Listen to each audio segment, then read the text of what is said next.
You've probably seen tanks get hit in various videos from the battlefield, but have you ever had a morbid curiosity about what actually happens to the crew inside? Well, that depends on what they were hit with and which tank they were in, and that's exactly what we're going to talk about today. So let's start from the beginning. When the First World War stalemate on the Western Front had calcified into a continuous system of trenches, you had this defensive wall of barbed wire, machine guns, and deep fortifications that made offensive operations not great for the health of hundreds of thousands of young soldiers. And among many strategies to break this deadlock, one came along designed specifically to solve the problem of no man's land and machine guns mowing down everything that attempted to come across. The British developed something that was at first called a landship, and the code name to keep the secrecy was tank. These big metal boxes they were developing were said to be some experimental tanks for water, so no one was questioning after this boring answer. So you see how far the beginning of tanks was compared to what they are doing now. The main purpose of the first tanks was to cross no man's land, not affected by machine gun fire, hopefully not hit directly by artillery, to crush the wire, not get stuck in the mud and shell craters, and then knock out the machine gun positions that were mowing down infantry. This way, they'd break the deadlock and win the war. Well, not quite, because these first tanks were everything but reliable and safe machines. But they were the humble beginning of the cat-and-mouse game that lasts to this very day, and we'll come to it, so you can see this absurd difference in everything on the battlefield and how it evolves day by day. Now, the first armor was breathtakingly thin by later standards. We're talking steel plates, measuring just 6 to 12 millimeters thick, maximum speed of 3.7 miles per hour, and they carried a crew of 8 men usually, to not bother you with each specific tank of the time. By the way, if you didn't know, there were male and female tanks. Males had cannons, and females had machine guns. But regardless of sexual preference by which tank identified itself, their crews shared common problems when it came to enemy efforts to destroy them, besides other little things like engine and radiators in the middle of fighting compartment, gas and cordite ammo fumes, 122 degrees of heat, deafening noise, and so on. Like we said, early armor was so thin that it would let through even rifle and machine gun rounds. And it's a no-brainer what happens if the bullet goes through. It bounces off the interior of the metal box, in which are 8 to 10 people made from soft flesh. So the first measure to counter tanks was armor-piercing bullets for standard infantry rifles, which worked in the beginning. But the armor was soon made thicker, and then first anti-tank rifles appeared, like the German Gewehr with its 13mm hardened steel armor-piercing core that went through the early tanks relatively reliably. And well, it had the same effect on the crew inside as the bullet, just more significant. But even without a penetrating hit, there were two things the soldiers of the First World War couldn't protect themselves from, and those were splash and spalling. Now, among the first improvised measures to counter tanks were so-called reversed bullets. This means that German soldiers in particular took their standard Mauser rounds for their rifles, pulled out the projectile from the case, added a bit more powder, and then put it back the opposite way so the back of the bullet is going forward. So what does this have to do with splash and spalling? Well, when anything hits the early tank armor, there was this effect where even if armor is not penetrated, the impact transferred a shockwave and the inner surface would break off metal shards at high speed, which would end up in the faces and eyes of the crew behind the armor. But splash was perhaps even worse. You see, this happened when bullets struck the hardened armor plate, and the lead core of the bullet melted on impact from the tremendous friction and heat. This molten metal found its way through openings like vision slits, and even the smallest gaps between riveted and bolted plates, spraying into the interior and again into the eyes and faces of the unfortunate crew. The riveted construction was a large part of this, because there were small gaps between the armor plates, and if the rivet itself was hit, it could break off from inside and become shrapnel itself and not behave well with the flesh inside. This wasn't learned well until the Second World War, when the riveted armor was finally changed to welded in most tanks. The British responded to splash and spalling injuries by developing protective equipment for tank crews, and the official designation was goggles, steel, with chainmail for use in tanks. But I wouldn't quite bet my eyesight on this form of protection. Also, Germans quickly learned that a direct artillery hit would blow up tanks in a fireball, and they began reserving 1 or 2 cannons hidden at the front line so they could shoot directly at advancing tanks if they appeared. So tanks in the First World War set the stage for a long, still-lasting evolution. But besides the huge psychological shock to the Germans, they didn't do much in deciding the war's outcome. Then came the Second World War, and what we could freely say is that among many other weapons, it was the war of tanks as well. Never before nor since, at least for now, were tanks used on such a scale and in such numbers and different configurations and types. So here is where the weapons to counter them also evolved into something that basically characterizes, still to this day, how we fight against tanks. However, in the years after the war, tanks would learn also how to protect themselves from these weapons, and in some quite creative ways. Let's start with how that looked like at the beginning of the war and why everything changed so drastically within just a few short years. Now, tanks that appeared on the Second World War battlefield were unlike anything from the First World War. Okay, the French were the ones to come up with the turret and smaller, more mobile tank configuration in the First World War with their Renault, but now they were being used on a much larger and quite improved scale. Tanks were now much better protected when it came to rifle fire, but still they were nothing compared to what would soon come. And hence, because the armor was better, the first main anti-tank weapons were anti-tank rifles and anti-tank cannons.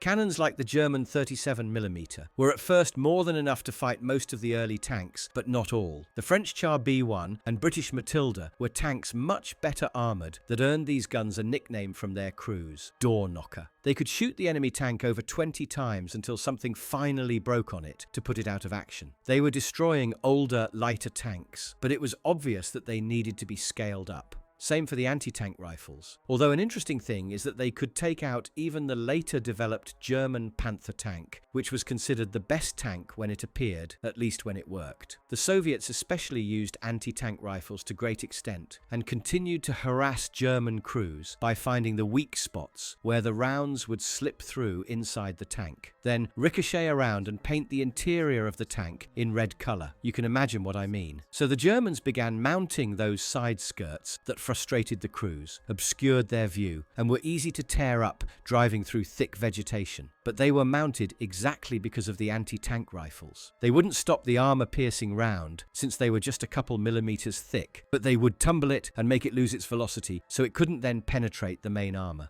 So the biggest killers of tanks in the Second World War were actually mines and anti-tank cannons, and those cannons soon grew in caliber size exponentially. Those 37mm soon became 50, then 88, and up to 128mm the Germans' enormous anti-tank guns grew into. And by the later stage of the war, these could destroy any tank in the world at ranges over 2 kilometers. They were usually mounted on tank destroyers, which was a concept characteristic for the Second World War, when they experimented with the best ways to counter tanks. Now, as for the crew, being hit by an armor-piercing anti-tank round that went through was catastrophic. But depending on the shell type, it could be even more catastrophic if that's even possible. You see, Germans were the first ones to use shells with explosive filler, meaning the shell would penetrate armor. Then, milliseconds later, the filler inside would explode and burst the armor-piercing core, creating explosion shrapnel and igniting everything inside the tank. And remember that besides the squishy crew inside, all around them was fuel and ammo, so such explosions were not good for your skin.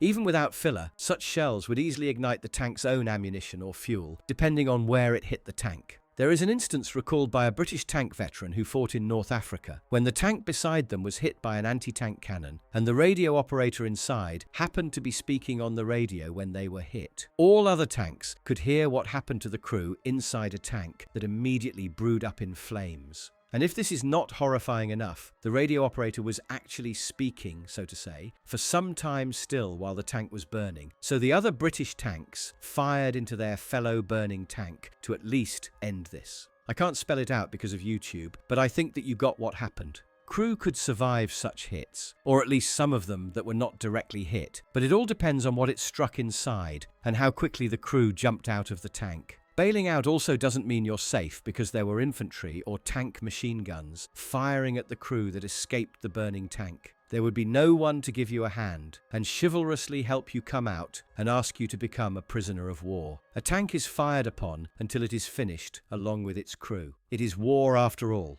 Okay, so now it was realized that because anti-tank cannons, which were the main means to destroy enemy armor, had grown so large and heavy as the armor was constantly getting thicker, they were more difficult to put where actually needed. And because the way of fighting was more mobile, they couldn't always predict where the tanks might appear on the battlefield. So it was clear that something much lighter should be developed that every other infantry soldier could carry with himself in case enemy tanks appear. And that led to the creation of the first handheld anti-tank weapons. And the main core of this is the shaped charge. Now, this worked completely different from kinetic projectiles that needed speed and energy to penetrate armor by force. You see, the shaped charge basically consists of a cylinder of explosive with a cone-shaped metal liner at one end, usually copper, and a detonator at the other. So when the explosive goes off, it collapses this metal liner inward at tremendous speed. And where this collapsing metal meets at the center, it creates a jet of superheated particles moving somewhere between 7 and 14 kilometers per second. We're talking about reaching maximum velocity in about 40 microseconds. And this is why shaped charges create those narrow, deep holes rather than wide craters. The American bazooka was the first system that delivered a shaped charge to the armor with a rocket, and it created entry holes only about half an inch or 1.3 centimeters in diameter, but it produced massive spalling that killed or injured crews through burns and shrapnel. So you see, the shaped charge enabled something previously unthinkable. A single infantryman could now kill a tank. And the psychological impact on tank crews was profound. The bazooka was effective to around 150 to 200 yards, with penetration of approximately 76 millimeters of rolled homogeneous armor, which was great for the time. Now, while the British got their Piat, basically a spigot mortar launching a shaped charge warhead, the Germans captured first American bazookas and made their own version, just a bit bigger and more powerful, the Panzerschreck. But then, they made another similar weapon that would be cheaper and much more mass-producible to give almost every infantry soldier a chance to destroy an enemy tank. Because Germans were facing overwhelming numbers of Allied tanks later in the war, and they knew they couldn't fight them conventionally with their tanks, tank destroyers, and anti-tank guns. The Panzerfaust launched a shaped charge that was powerful and could endanger any tank of the time. However, the range and accuracy were just poor, with early versions no more than 20 meters where you could hit a tank. And by that point, when the tank is so close to you, there is probably infantry that came with it. So good luck standing still to aim and fire at such close distance. But still, those weapons could now penetrate up to 200 millimeters of armor in later, more powerful versions, and no tank at the time was safe from them. Just the sheer number of them made tank crews take notice, and a shaped charge jet going through armor at several thousand degrees was not what any crew wanted inside their tank. So they began improvising the first versions of what we now call cope cages, basically standoff improvised armor in the form of either sandbags, logs, rubber, track links, and anything that might add some additional space between the shaped charge and the main armor. You see, if the charge hits the sandbag and detonates, the jet will lose a significant portion of its power because it's not pressed directly at the main armor, and this way it gives a chance for the main armor to stop it. And those German side skirts we mentioned earlier came in handy for detonating shaped charges away from the main armor as well. So besides those weapons we mentioned, there were other improvised threats to Second World War tank crews like Molotov cocktails that were simple and cheap and strangely very deadly to tanks. The sticky burning liquid would drop through the spaces between armor, like between the turret and around the hatches, because mass-produced Second World War tanks weren't so watertight, and it would drip inside onto the crew and other flammable things inside the tank. Although it took some balls to come so close and throw a burning bottle at an enemy tank, it could quite easily ruin the day for the crew inside. Now moving on after the Second World War into the post-war evolution. Tanks grew dramatically larger and heavier, with thicker armor, larger guns, and increasingly sophisticated fire control, communications, and protection systems. But the big game changer here was that anti-tank guided missiles completely changed the equation of armored warfare, because infantry could now kill tanks from kilometers away, rather than the tens of meters required for Panzerfaust attacks, and with much bigger warheads that could blow up the entire tank to pieces. Early wire-guided missiles were controlled by an operator using a joystick to manually steer them to the target. And then the RPG-7 emerged as a cheap portable weapon that could endanger even the most modern tanks, even today, let alone when it appeared in the Vietnam War, when Soviets equipped North Vietnamese guerrillas to fight American Patton and British Centurion tanks there. But then we have, in my opinion, the most interesting way of destroying tanks, where you wouldn't even attempt to break through the armor. This was HESH, which stands for High Explosive Squash Head. And it's a British invention that works on an entirely different principle than shaped charges or kinetic penetrators. You see, the shell contains plastic explosive that squashes against the armor surface on impact, spreading into a flat disc roughly 30 centimeters in diameter. And then a delay fuse in the base detonates the explosive a fraction of a second later. Now here's where it gets interesting, because the detonation sends a powerful shockwave through the armor plate, and when this shockwave reaches the inner surface, it reflects back and causes a large chunk of metal to detach from the interior at high velocity. We're talking about a scab, sometimes weighing 2 to 5 kilograms, and this chunk, along with numerous smaller fragments, becomes a lethal projectile ricocheting inside the tank. Think of it like the German reverse bullet, just on steroids. Now, HESH also proved particularly effective against concrete fortifications and buildings, which made it a dual-purpose round. And actually in 2003 in Iraq, there was this tragic incident where a Challenger 2 mistakenly engaged another Challenger. The crew of the target tank were working on top of the turret in a hull-down position when thermal sights misidentified them as enemy troops at a bunker position. 2 HESH rounds were fired at roughly 4,000 yards, and the second round struck the open commander's hatch lid, sending hot fragments into the turret, killing 2 crew members and seriously injuring 2 others. So how did tanks evolve to counter, at least to some extent, the effects of a shaped charge? Well, the British developed something called Chobham armor, and this became the most significant advance in armor protection since the transition from riveted to welded construction. Chobham demonstrated more than twice the effectiveness against shaped charges compared to homogeneous steel of equal weight, and it saw first operational deployment on the Challenger 1, while defense collaboration brought the technology to the M1 Abrams. So how does it actually work? Well, basically there are ceramic tiles encased within a metal framework, usually titanium, bonded to a backing plate, and several elastic layers. The outer steel layer detonates the incoming shell, and then the ceramic layer shatters under the shaped charge jet, forming high-pressure dust. But here's the clever part. The ceramic's brittleness creates a ragged rather than smooth entrance channel, causing extreme pressures that disrupt the jet's geometry. And then the disturbed jet causes greater irregularities, creating a vicious circle where the jet's own energy basically works against it. This also made HESH rounds significantly less effective because it couldn't cause spalling anymore due to dissipation of energy through those different layers. And just to show you how effective this composite armor was, during the 2003 Iraq invasion, a Challenger 2 threw its tracks and became stuck in a ditch. It was then reportedly hit by 14 RPG variants and a Milan anti-tank missile, and yet the crew remained safe inside for several hours until the vehicle was recovered. Now, the Soviets took a different approach and developed what's called explosive reactive armor, or ERA. These are basically bricks containing an explosive sheet sandwiched between 2 metal plates, and when a shaped charge jet penetrates and hits the explosive liner, it detonates and throws those metal plates obliquely at the jet. The plates move in opposite directions at high velocity, deforming and defocusing the jet. But of course, the weapons evolved yet again to counter this, because ERA has some pretty significant limitations. You see, each brick is destroyed after just one hit, so once it's triggered, it's gone. And that's exactly what tandem charge weapons exploit, because they use a first charge to trigger the reactive armor, and then a second one punches through the exposed metal beneath. Now, the armor-piercing, fin-stabilized, discarding sabot round, or APFSDS, basically represents the pinnacle of kinetic anti-armor technology. You see, a subcaliber penetrator is carried by a larger sabot during barrel acceleration, and then the sabot separates into 3 to 4 petals after leaving the gun tube.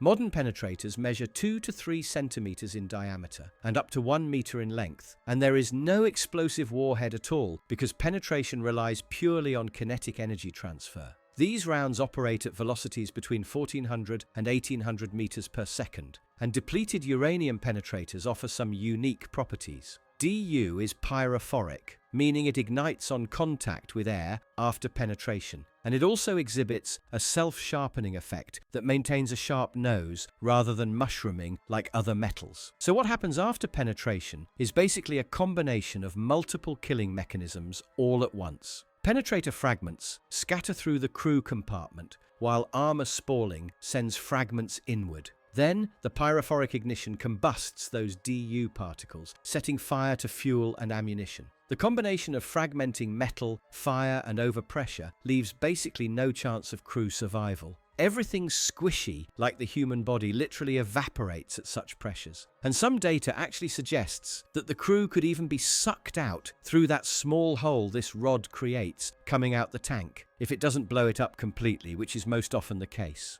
The M829 Silver Bullet series demonstrated these effects in combat, because during Desert Storm, these rounds absolutely devastated Iraqi armor. But what really didn't go well for the crews of those tanks was that Soviet tank designers had made a fateful choice in the T-72 series, and later they placed the autoloader's ammunition carousel in a ring at the base of the turret basket, directly among the crew. This design prioritized smaller, cheaper tanks, but it created a fatal flaw. You see, when the armor is penetrated, there is a high probability of striking that ammunition, and when the propellant ignites, a chain reaction follows. Massive, instantaneous overpressure blows the turret completely off the chassis, and crew survival when the carousel ignites is basically zero. However, it did happen that the driver somehow survived this in a couple of instances, because the main pressure went upward together with the turret, and, well, the gunner and commander in it, but somehow didn't spread in the direction of the driver. But those were just a couple of crazy instances, and enormous luck for the driver. At least this seems to be instantaneous for the crew, hopefully. And while there are today many highly advanced missile systems like Javelin and many others, they pretty much do the same things to the crew inside. Now, FPV drones, which stands for first-person view, have basically revolutionized anti-tank warfare. They're assembled from commercial components for somewhere between $300 and $600 per drone, and they create a devastating cost asymmetry where a $500 FPV drone can destroy a $5 million tank. Sources say that more than 2/3 of Russian tanks destroyed in recent months have been taken out using FPV drones. And although they carry pretty much the same warhead as the RPG-7 that was for decades in service, they can now deliver it from miles away and, more importantly, hit the most vulnerable parts of the tank. Especially the wire-guided fiber optic drones are completely immune to electronic jamming and give a much clearer picture to the operator. Cope cages, improvised armor, and up to those absurd so-called turtle tanks. Nothing can reliably protect the tank from swarms of drones with a simple shaped charge strapped on them. And if tanks, like they always did through history as you've seen now, don't come up with an answer of their own that would make drones much less effective in return, the whole concept of a tank, like we imagine it, might come into question. But we'll see what time will bring.